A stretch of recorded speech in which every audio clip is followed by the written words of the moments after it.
Di antara putra-putra Kiai Saleh, pengasuh pesantren Sabilul Muttaqin dan sesepuh di daerah kami, Gus Ja'farlah yang paling menarik perhatian masyarakat. Mungkin Gus Ja'far tidak sealim dan sepandai saudara-saudaranya, tapi dia mempunyai keistimewaan yang membuat namanya tenar hingga keluar daerah. Malah konon beberapa pejabat tinggi dari pusat memerlukan sowan khusus ke rumahnya setelah mengunjungi Kiai Saleh. Kata Kang Solikin yang dekat dengan keluarga dalem, bahkan Kiai Saleh sendiri segan dengan anaknya yang satu itu. Kata Kiai, Gus Ja'far itu lebih tua dari beliau sendiri. Cerita Kang Solikin suatu hari kepada kawan-kawannya yang sedang membicarakan putra bungsu Kiai Saleh itu. Saya sendiri tak paham apa maksudnya kok anaknya lebih tua dari beliau itu. Tapi Gus Ja'far memang luar biasa, kata Mas Bambang, pegawai Pemda yang sering mengikuti pengajian subuh Kiai Saleh. Matanya itu loh, sekilas saja beliau melihat kening orang, kok langsung bisa melihat rahasianya yang tersembunyi. Kalian ingat enggak Sumini yang anak penjual rujak di terminal lama, yang dijuluki perawan tua itu? Sebelum dilamar orang Sabrang kan ketemu Gus Ja'far. Waktu itu Gus Ja'far bilang, "Sum, kulihat kok keningmu kok bersinar, sudah ada yang ngelamar ya?" Duh, tak lama kemudian orang Sabrang itu datang melamar Sumini. Kang Kandar kan juga begitu, timpal Mas Guru Slamet. Kalian kan mendengar sendiri ketika Gus Ja'far bilang kepada tukang kebun SD 4 itu, "Kang, saya lihat hidung sampean kok sudah bengkok. Sudah capek menghirup napas ya?" Loh, ternyata besoknya Kang Kandar meninggal.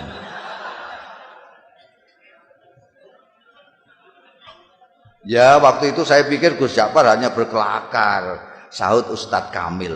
Nggak taunya beliau sedang membaca tanda pada diri Kang Kandar. Saya malah mengalami sendiri, kata Lek Salamun pemborong yang dari tadi sudah kepengin ikut bicara. Waktu itu tak ada hujan, tak ada angin. Gus Ja'far bilang kepada saya, "Wah, saku sampean kok mondol-mondol, dapat proyek besar ya?" Padahal saat itu saku saya justru sedang kempes-kempesnya. Dan percaya atau tidak, esok harinya saya memenangkan tender yang diselenggarakan Pemda tingkat provinsi. Apa yang begitu itu yang disebut ilmu kasab ya? Tanya Pak Carik yang sejak tadi hanya asik mendengarkan. Mungkin saja, jawab Ustadz Kamil. Makanya saya justru takut ketemu Gus Ja'far itu. Takut dibaca tanda-tanda buruk saya. Lalu pikiran saya terganggu. Maka ketika kemudian sikap Gus Ja'far berubah, masyarakat pun geger. Terutama para santri kalong, orang-orang kampung yang ikut mengaji tapi tidak tinggal di pesantren seperti Kang Solikin yang selama ini merasa dekat dengan beliau. Mula-mula Gus Ja'far menghilang berminggu-minggu. Kemudian ketika kembali, tahu-tahu sikapnya berubah menjadi manusia biasa. Dia sama sekali berhenti dan tak mau lagi membaca tanda-tanda. Tak mau lagi memberikan isyarat-isyarat yang berbau ramalan. Ringkas kata, dia benar-benar kehilangan keistimewaannya. Jangan-jangan ilmu beliau hilang pada saat beliau menghilang itu. Komentar Mas Guru Slamet penuh penyesalan. Wah, sayang sekali. Apa gerangan yang terjadi pada beliau ya? Kemana beliau pergi saat menghilang pun kita tidak tahu, kata Lek Salamun. Kalau saja kita tahu kemana beliau pergi, mungkin kita akan mengetahui apa yang terjadi pada beliau dan mengapa beliau kemudian berubah. Tapi bagaimanapun ini ada hikmahnya. Ujar Ustadz Kamil. Paling tidak kini kita tidak bisa setiap saat menemui Gus Ja'far paling tidak kini kita bisa setiap saat menemui Gus Ja'far tanpa merasa deg-degan dan was-was. Bisa mengikuti pengajiannya dengan niat tulus mencari ilmu, tidak takut ditebak-tebak. Maka jika kita ingin mengetahui apa yang terjadi dengan Gus kita ini hingga sikapnya berubah dan ilmunya hilang, sebaiknya kita langsung saja menemui beliau. Begitulah sesuai usul Ustadz Kamil pada malam Jumat sehabis wiridan salat Isya, saat mana Gus Ja'far Prai tidak mengajar, rombongan santri Kalong sengaja mendatangi rumahnya. Kali ini hampir semua anggota rombongan merasakan keakraban Gus Ja'far jauh melebihi yang sudah-sudah. Mungkin karena kini tidak ada lagi sekat berupa rasa segan, was-was dan takut dibaca tanda-tanda. Setelah ngobrol kesana kemari, akhirnya Ustadz Kamil berterus terang mengungkapkan maksud utama kedatangan rombongan. Gus, di samping silaturahmi seperti biasa, malam ini kami datang juga dengan sedikit keperluan khusus. Singkatnya, kami penasaran dan sangat ingin tahu latar belakang perubahan sikap sampean. Perubahan apa? Tanya Gus Ja'far sambil tersenyum penuh arti. Sikap yang mana? Kalian ini ada-ada saja. Saya kok merasa tidak berubah. Dulu sampean kan biasa dan suka membaca tanda-tanda orang. Tukas Mas Guru Slamet. Kok sekarang tiba-tiba makpet? Sampean tak mau lagi membaca, bahkan diminta pun tak mau. Oh itu, kata Gus Ja'far seperti benar-benar baru tahu. Tapi dia tidak segera meneruskan bicaranya. Diam agak lama. Baru setelah menyeruput kopi di depannya, dia melanjutkan. Ceritanya panjang. Dia berhenti lagi. Membuat kami tidak sabar, tapi kami diam saja. Kalian ingat enggak? Saya lama menghilang. Akhirnya Gus Ja'far bertanya, membuat kami yakin bahwa dia benar-benar siap untuk bercerita. Maka serempak kami mengangguk. Suatu malam saya bermimpi ketemu almarhum ayah. Dan saya disuruh mencari seorang wali sepuh yang tinggal di sebuah desa kecil di lereng gunung yang jaraknya dari sini sekitar 200 km ke arah selatan. Namanya Kiai Tawakal. Kata ayah dalam mimpi itu, hanya kiai-kiai tertentu yang tahu tentang kiai yang usianya sudah lebih 100 tahun ini. Santri-santri belajar kepada beliau pun rata-rata sudah disebut kiai di daerah masing-masing. Terus terang, sejak bermimpi itu saya tidak bisa menahan keinginan saya untuk berkenalan dan kalau bisa berguru kepada wali Tawakal itu. Maka dengan diam-diam dan tanpa pamit siapa-siapa, saya pun pergi ke tempat yang ditunjukkan ayah dalam mimpi dengan niat bil barokah dan menimba ilmu beliau. Ternyata ketika sampai di sana, hampir semua orang yang saya jumpai mengaku tidak mengenal nama Kiai Tawakal. Baru setelah seharian melacak ke sana kemari, ada seorang tua yang memberi petunjuk. Cobalah nak mas, ikuti jalan setapak di sana itu, katanya. Nanti nak mas akan berjumpa dengan sebuah sungai kecil. Terus saja nak mas menyeberang. Begitu sampai seberang, nak mas akan melihat gubuk-gubuk kecil dari bambu. Nah, kemungkinan besar orang yang nak mas cari akan nak mas jumpai di sana. Di gubuk yang terletak di tengah-tengah itulah tinggal seorang tua seperti yang nak mas gambarkan. Orang sini memanggilnya Mbah Jogo. Barangkali itulah yang nak mas sebut Kiai siapa tadi? Kiai Tawakal. Ya, Kiai Tawakal. Saya yakin itu orangnya, Mbah Jogo. Saya pun mengikuti petunjuk orang tua itu menyeberang sungai dan menemukan sekelompok rumah gubuk dari bambu.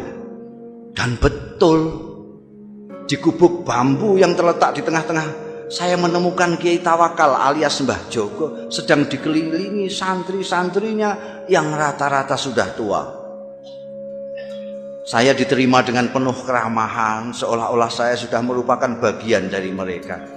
Dan kalian tahu, ternyata penampilan Kiai Tawakal sama sekali tidak mencerminkan sosoknya sebagai orang tua. Tubuhnya tegap, wajahnya berseri-seri, kedua matanya indah memancarkan kearifan. Bicaranya jelas dan teratur. Hampir semua kalimat yang meluncur dari mulutnya bermuatan kata-kata hikmah. Tiba-tiba Gus Ja'far berhenti, menarik napas panjang, baru kemudian melanjutkan. Hanya ada satu hal yang membuat saya terkejut dan terganggu. Saya melihat di kening beliau yang lapang ada tanda yang jelas sekali. Seolah-olah saya membaca tulisan dengan huruf yang cukup besar dan berbunyi ahli neraka. Astagfirullah. Belum pernah selama ini saya melihat tanda yang begitu gamblang. Saya ingin tidak mempercayai apa yang saya lihat. Pasti saya keliru. Masa seorang yang dikenal wali, berilmu tinggi dan disegani banyak kiai yang lain disurat sebagai ahli neraka? Tak mungkin. Saya mencoba meyakinkan diri saya bahwa itu hanyalah ilusi, tapi tak bisa. Tanda itu terus melekat di kening beliau. Bahkan belakangan saya melihat tanda itu semakin jelas ketika beliau habis berwudu. Gila.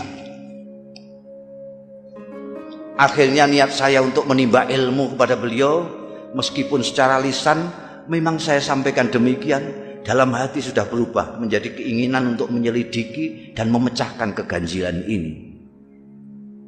Beberapa hari saya amati perilaku Kiai Tawakal. Saya tidak melihat sama sekali hal-hal yang mencurigakan. Kegiatan rutinnya sehari-hari tidak begitu berbeda dengan kebanyakan kiai yang lain.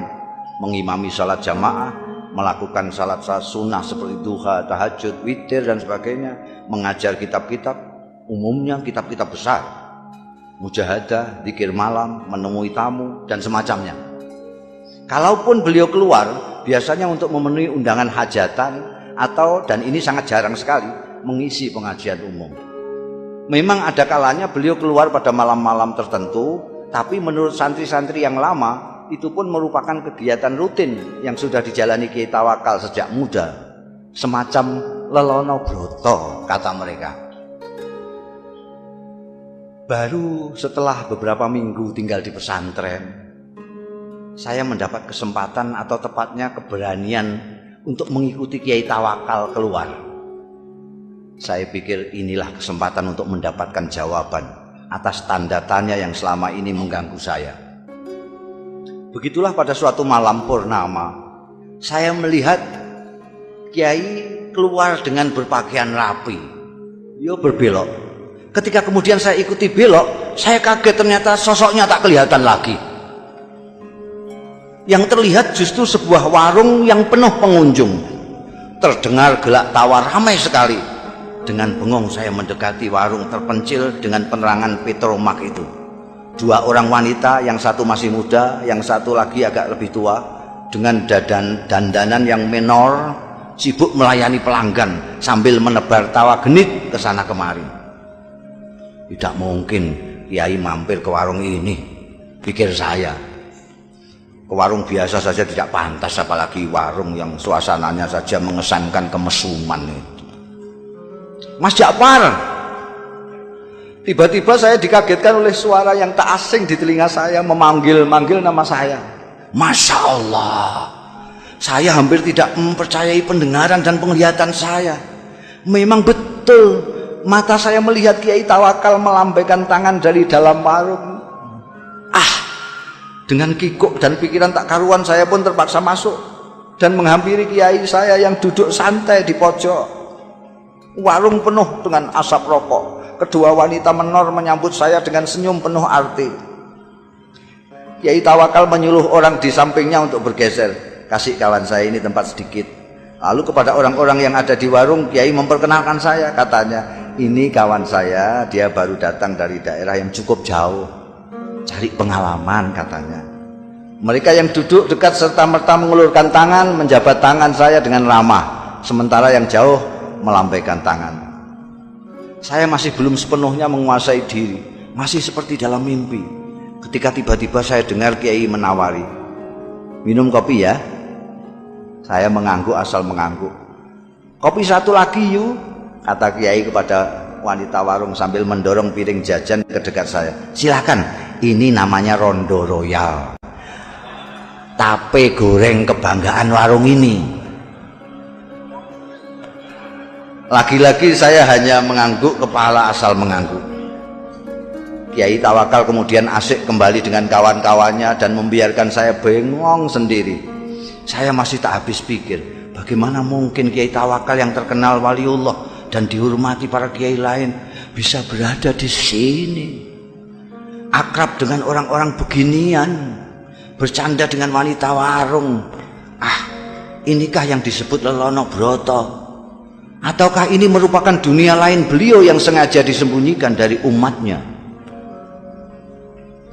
Tiba-tiba saya seperti mendapat jawaban dari tanda tanya yang selama ini mengganggu saya, dan karenanya saya bersusah payah mengikutinya malam ini. Oh, pantas di keningnya aku lihat tanda itu. Tiba-tiba sikap dan pandangan saya terhadap beliau berubah. "Mas, sudah larut malam." Tiba-tiba suara Kiai Tawakal membuyarkan lamunan saya. "Kita pulang yuk." Dan tanpa menunggu jawaban saya, Kiai membayari minuman dan makanan kami, berdiri, melambai kepada semua, kemudian keluar. Seperti kerbau dicocok hidung, saya pun mengikutinya. Ternyata setelah melewati kebun sengon, Kiai Tawakal tidak menyusuri jalan-jalan yang tadi kami lewati. "Biar cepat, kita mengambil jalan pintas saja ya," katanya. Kami melewati pematang, lalu menerobos hutan, dan akhirnya sampai di sebuah sungai. Dan sekali lagi saya menyaksikan kejadian yang mengguncangkan. Kiai Tawakal berjalan di atas permukaan air sungai seolah-olah di atas jalan biasa saja. Delonyor-delonyor. Sampai di seberang, beliau menoleh ke arah saya yang masih berdiri mematung. Beliau melambai, "Ayo," teriaknya. Untung saya bisa berenang. Saya pun kemudian berenang menyeberangi sungai yang cukup lebar. Sampai di seberang, ternyata Kiai Tawakal sudah duduk-duduk di bawah pohon randu alas menunggu. "Kita istirahat sebentar," katanya, tanpa menengok saya yang sibuk berpakaian. "Kita pasti punya waktu, insya Allah sebelum subuh kita sudah sampai pondok." Setelah saya ikut duduk di sampingnya, tiba-tiba dengan suara berwibawa, Kiai berkata mengejutkan, "Bagaimana? Kau sudah menemukan apa yang kau cari? Apakah kau sudah menemukan pembenar dari tanda yang kau baca di kening saya? Mengapa kau seperti masih terkejut? Apakah kau yang mahir melihat tanda-tanda menjadi ragu terhadap kemahiranmu sendiri?" Dingin air sungai rasanya semakin menusuk mendengar rentetan pertanyaan beliau yang menelanjangi itu. Saya tidak bisa berkata apa-apa. Beliau yang kemudian terus berbicara, "Anak muda, kau tidak perlu mencemaskan saya hanya karena kau melihat tanda ahli neraka di kening saya. Kau pun tidak perlu bersusah payah mencari bukti yang menunjukkan bahwa aku memang pantas masuk neraka. Karena pertama, apa yang kau lihat belum tentu merupakan hasil dari pandangan kalbumu yang bening. Kedua, kau tak akan tahu sebagaimana neraka, surga, aku adalah milik Allah. Maka terserah kehendaknya, apakah ia mau memasukkan diriku ke surga atau ke neraka. Untuk memasukkan hambanya ke surga atau neraka, sebenarnya lah ia tidak memerlukan alasan. Sebagai kiai, apakah kau berani menjamin amalmu pasti mengantarkanmu ke surga kelak? Atau kau berani mengatakan bahwa orang-orang di warung yang tadi kau pandang sebelah mata itu pasti masuk neraka? Kita berbuat baik karena kita ingin dipandang baik olehnya. Kita ingin berdekat-dekat dengannya. Tapi kita tidak berhak menuntut balasan kebaikan kita darinya. Mengapa? Karena kebaikan kita pun berasal darinya. Bukan begitu? Bukan begitu. Aku hanya bisa menuntut, sementara Kiai Tawakal terus berbicara sambil menepuk-nepuk punggung saya. Kau harus lebih berhati-hati bila mendapat cobaan Allah berupa anugerah. Cobaan yang berupa anugerah tidak kalah gawatnya dibanding cobaan yang berupa penderitaan. Seperti mereka yang di warung tadi, kebanyakan mereka orang susah. Orang susah sulit kau bayangkan bersikap takabur atau ujub, atau sikap-sikap lain yang cenderung membesarkan diri sendiri. Berbeda dengan mereka yang mempunyai kemampuan dan kelebihan, godaan untuk takabur, sombong dan sebagainya itu datang setiap saat. Apalagi bila kemampuan dan kelebihan itu diakui oleh banyak pihak. Malam itu saya benar-benar merasa mendapatkan pemahaman dan pandangan baru dari apa yang selama ini sudah saya ketahui. Ayo kita pulang, tiba-tiba Kiai bangkit. Sebentar lagi subuh, setelah sembahyang subuh nanti kau boleh pulang. Saya tidak merasa diusir. Nyatanya memang saya sudah mendapat banyak dari Kiai luar biasa ini. Ketika saya ikut bangkit, saya celinguan. Kiai Tawakal sudah tak tampak lagi. Dengan bingung saya terus berjalan. Ku dengar azan subuh berkumandang dari sebuah surau, tapi bukan surau bambu kami. Seperti orang linglung, saya datangi surau itu dengan harapan bisa ketemu dan berjamaah salat subuh dengan Kiai Tawakal. Tapi jangankan Kiai Tawakal, orang yang mirip beliau pun tak ada. Tak seorang pun dari mereka yang berada di surau itu yang saya kenal.